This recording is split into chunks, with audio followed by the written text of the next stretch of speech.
Exploring Mount Scrapmore with Brenda. I'm Brenda, and we're here with another episode of Playing with Traditional Blocks.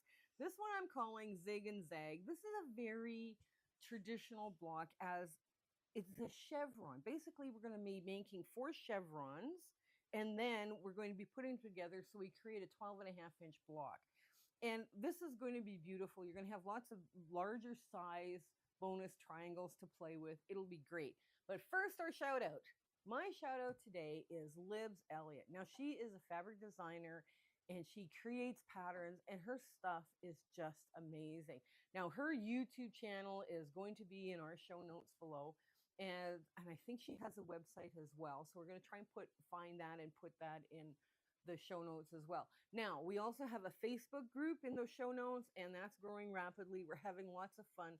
The best thing about our Facebook group, I think, is our community chats and our virtual sewing room. We do all the same things like, sharing pictures, asking questions, taking polls, and we're doing a fabric swap, right? So some of this is the ladies that are participating that are having so much fun. It's such a warm and welcoming group. So if you're part of the Facebook community, please join. Now, the other thing is going to be our Zoom sew dates, and those are dates that are listed out already from now until May. And we're going to extend those, but as soon as we find out what our camping plans are this summer with the grandkids. So be patient. You can mark them up on your calendar when we get them. I also do free speaking engagements to guilds or quilting groups. I have had so much fun doing that, and I am meeting such lovely, warm, welcoming quilters. I can't believe how blessed I am with doing those speaking engagements. It's wonderful. So if your guild or quilting group is interested in having a speaker, I do speak for free, and I would be happy to try and accommodate you the best I can. Okay, so come on in. Let's get to this sewing. Okay, so we're at the sewing machine. Now, I had requests for using larger pieces. Some people were saying that the 2.5, they're because of arthritis and whatever, their hands, they're having a hard time grabbing onto those little pieces. So I went with a 3.5 by 6.5 inch brick. Each one of these is a 3.5 by 6.5 inch brick, right? And then 2 3.5 inch squares, right? So it's a little easier, a little bit bigger to hold on to, and you're not doing so many tiny little things. Now, this would look absolutely fabulous scrappy, right? So this becomes a really good leader ender project. You just make, let's say 100 of these and 100 of these, and you put them together. Well, right now you have 25 blocks, right? So, and it does create secondary patterns with the low volume, right? So it's kind of a cool idea. I don't know how to draw out those patterns where you can see, you can visualize the color and the low volume. I don't know how to do that. So if somebody does and they want to post it in the Facebook group, please do. Please do. Now, another thing I did is I cheated. Yes, I'm allowed to cheat. Yes, I'm allowed to cheat. I'm allowed to cheat. What I did is I pinned this, right, with a little pin, just a little pin, to keep it in the right position. And then what I do is I just go along this way, because you're doing 2 different angles. And I knew if I didn't cheat and put some kind of little marker in there, I was going to have issues, right? So here we go. It just pops right over. I also ironed my line, right? So I have a good marking. Now, if you wanted to draw your line with a pencil, by all means, go ahead. And I just want to stay on this side of the line, not this side, but this side, so I accommodate the fold of the cloth.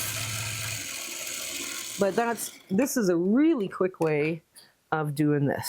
So yeah, this, like I say, comes together very quick, and we'll just get all of these sewn first. Okay. Well, I actually have a big scissor. Now, because they're pinned on this side, I can just cut them 1/4 inch away from the stitch line. And I now have those 2 larger triangles pinned together for easy sewing. But I also have a bunch of little ones here beside me, but we'll see what we get done here. So there is one.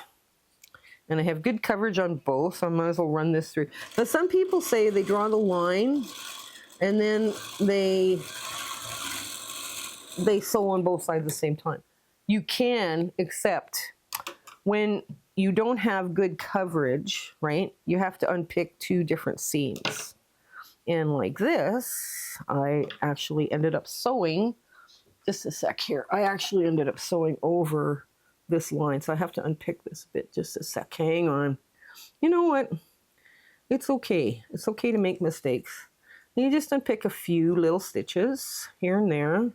And you can pick from whatever side you want. If you want to pick from here, I usually keep my sewing stitch length pretty small, so I can really get in there, and that just comes out just like so. There. Okay, so I'm going to finish this, put this seam back, but you just have to pick a bit. You don't have to pick lots sometimes. And I'm going to make my needle up and go in right here, right on top of where I was. Back and forth a bit.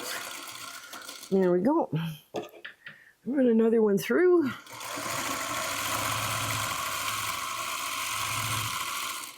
I'm going to have some good size half square triangles to work with, so that'll be nice. Okay. So there. Now, these should fit. Yes, they do. They fit really well. So I'm just going to clip off. And like I say, you're leaving a good, healthy 1/4 inch on either side. And that will help make your bonus triangle a little easier to manage too. Some people don't like handling all that small fabric, and I have a little bit of arthritis. I know exactly what you're talking about. So let's work on the next two. Like I say, if you were going to do this a leader ender, you would pick all the ones that are going one slant first, and then you would go the other direction. So we could do all of the green ones here, for instance, and you would run all of them through at one time. There we go.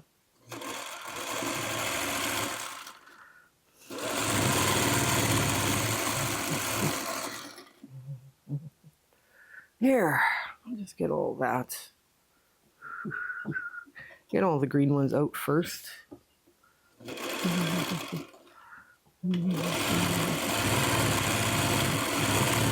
There.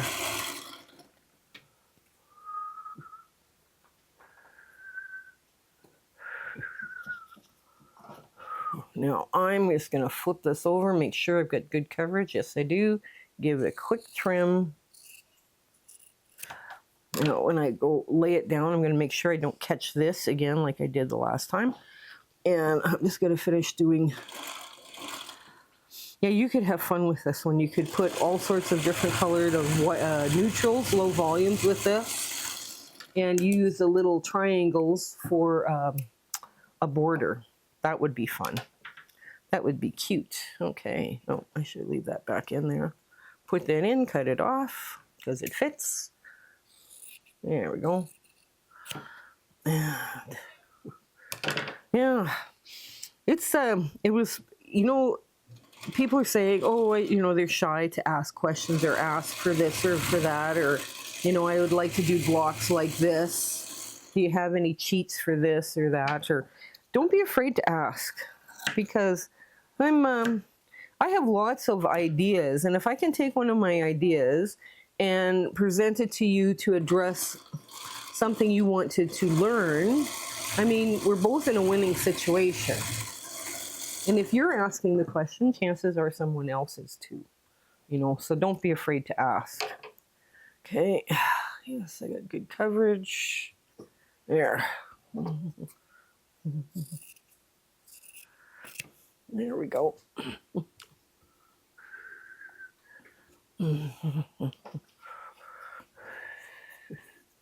Yep. Okay.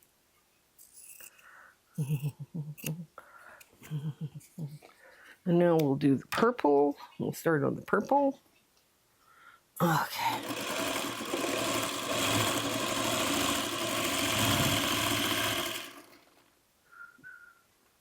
Now, I guess we'll start this purple. Yeah. But what I was finding is that, you know, people, if they're asking, they're obviously wanting to learn. It's like doing half square triangles too. Like, you know, some ladies were like kind of concerned that they, oops, yes, they were concerned that they were having all sorts of issues. And, you know, one of the best things you can do for that is to just keep sewing them, keep trying, right? And I know that wasn't popular to say, but I mean, practice does make perfect. I mean, this is, you know, we all have to practice at this skill, right? If we want to enjoy it. And part of the problem, though, is people's plates that they're using. The sewing plate is mouth shaped, where mine is a hole. It's one small little hole. Well, when you're doing those small little holes, that stuff doesn't go, you know, doesn't slide down into the works, you know, or else they're just not grabbing their fabric close enough to the needle. They're not putting it close enough into the needle to have it, you know, start. There we go.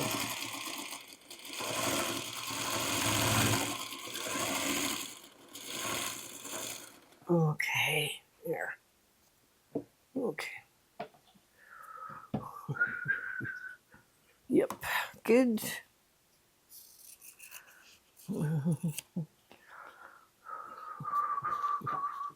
Actually, I got a request for chevrons a while back, and if you've been following my channel for a while, we've been doing lots of chevrons, trying to get people more familiar with them. Because, I mean, it's a really lovely design element, you know, a very, I don't know, always graceful, I guess is the word I'm thinking of, but I don't know if that's a word that you would describe it as, but yeah, they're just interesting, and there's lots of things you can do with them. Okay, let's get these off. Okay. Do I have coverage? Yes, I do. We're just about there, guys. We're just about there to assemble these. Coverage. Yep, good. Okay. There. And just run a bonus triangle through and get all that out of there.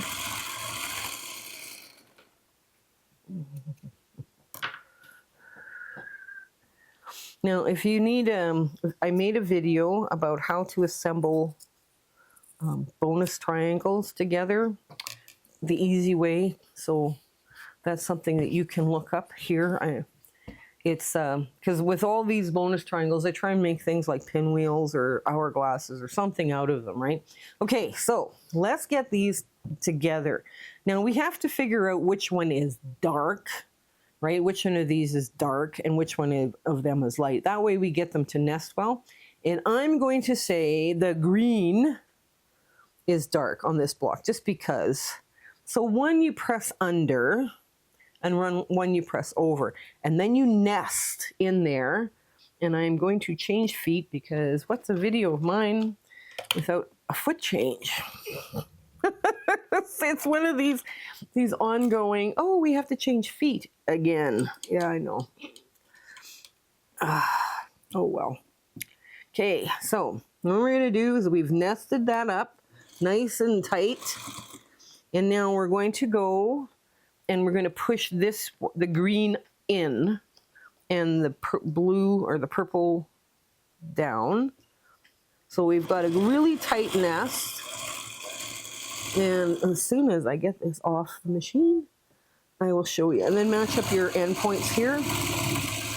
Okay, and we'll do that again.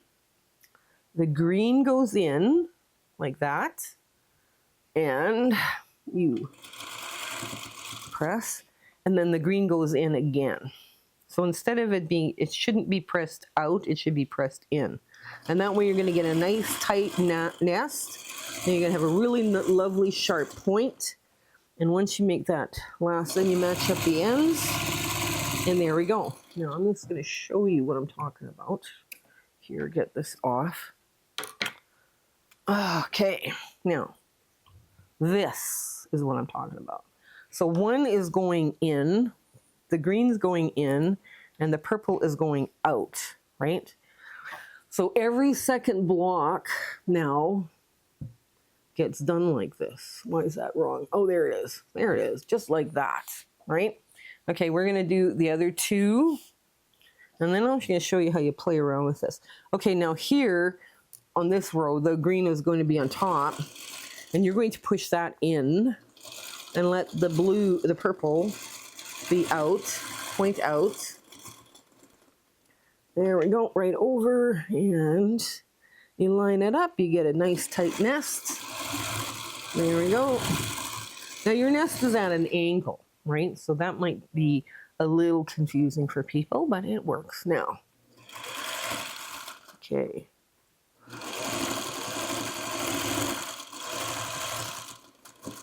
Now, there we go.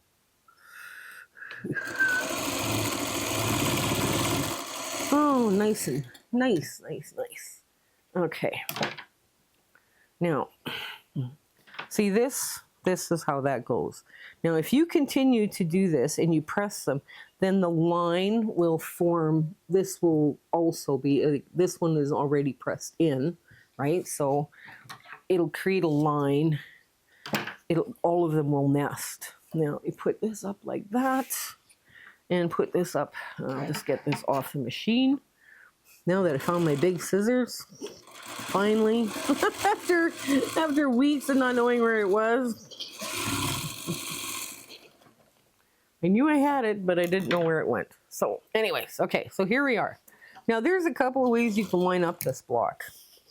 These blocks. You can go like this and have them all different. And then you create like a low volume chevron as well. I kind of like this layout because when you sew these blocks to block, this will create another square of low volume, right? This area here. And it does give that fun secondary pattern. So let's just keep going. We're going to sew it together just like a 4-patch. And I'm going to line this up. And the green goes in, the purple goes out, is pressed out. Okay. And there we go.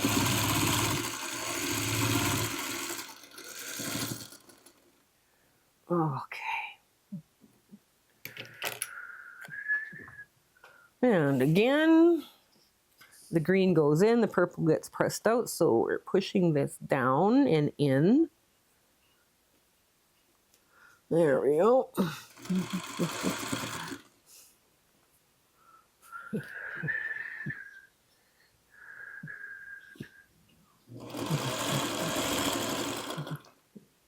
Okay, this one's being obstinate, so we'll just have to take it and manhandle it a bit.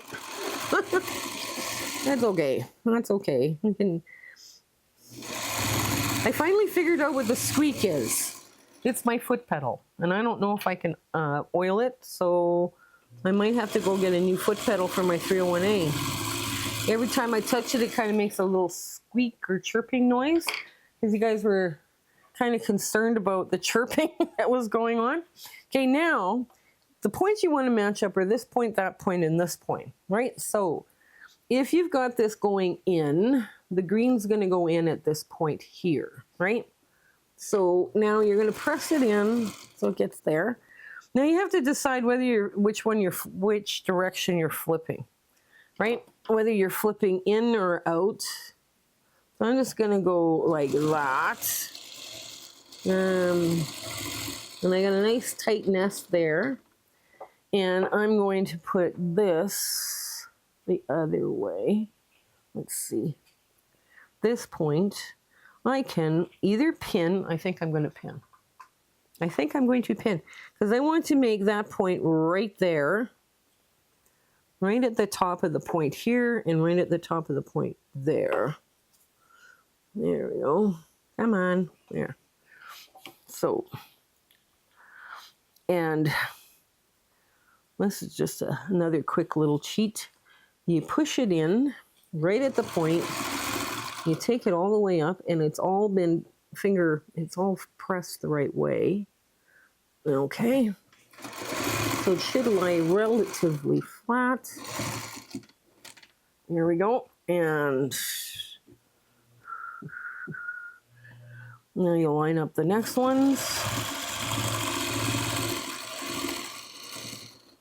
And the last one, the green goes in towards itself and the purple goes out to the low volume. This is where you need low volumes. They're really high quality quilting cotton. Okay, now let's see what we did on the back. I think I might have messed this up just a bit, but that's okay. That's okay. This will lie very flat. You'll be surprised how flat it does lie once it's all ironed, because right now we're just sewing it, right? So this is going to lie this way in, right? Because that's the way it's been sewn along with this. And you just give it a quick little finger press. None of this edge is on a bias. So, I mean, when you're doing this, because the straight of grain, the way you've chosen your straight of grain, there. So that's going to look okay. Now, do we want to swirl this? Maybe, maybe not. We'll see. We'll see when we get there. You can swirl them just to make it a little flatter, you know. I'm not sure if I'm going to get this one much flatter because it's a little wonky. It's a little wonky, but we'll flatten it. We'll try and get it flat when we get to the ironing board. Okay, so let's get to our ta-da moment. Okay, here is Zig and Zag. This is our big ta-da moment.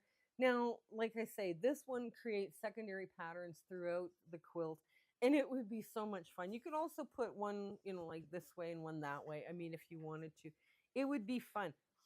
Think scrappy when you're making this. If you have pieces that are 3.5 by 6.5 and 3.5-inch low volumes, go scrappy. Go totally scrappy. It would look great. And it's because there's a lot of low volume area. It's like negative space, right? So you would have, you know, you could quilt it. You know, the quilting could be very simple throughout the colored squares, but you have all this negative space now to play in to do your free motion quilting. So this is one I hope you try. This is very quick, very fast to do. You saw me put it together, and does work as a leader ender. So until we meet again, I hope you stay well and life goes great for you. Okay, take care. Bye. My husband and I would love to thank you for watching our video and being so supportive of our channel. This has been just such an amazing journey we're on here on YouTube, and we wouldn't been able to do it without you. So our thanks, truly our thanks for you. If there's anything you need, don't be afraid to contact me either through the Facebook book or through email. I'm trying to do as many viewer request videos as possible, and if I don't do it, you need to remind me, okay? So that's not a problem. But yes, it's been just absolutely amazing. Make sure you tell your gills I speak for free. We have a Facebook group. We do Zoom sew dates, and we give out nothing but free patterns. So I hope that you have an absolutely joyful year ahead, and your sewing room, everything is going for you, and life is great. Okay, you take care until we see each other again. Okay, bye.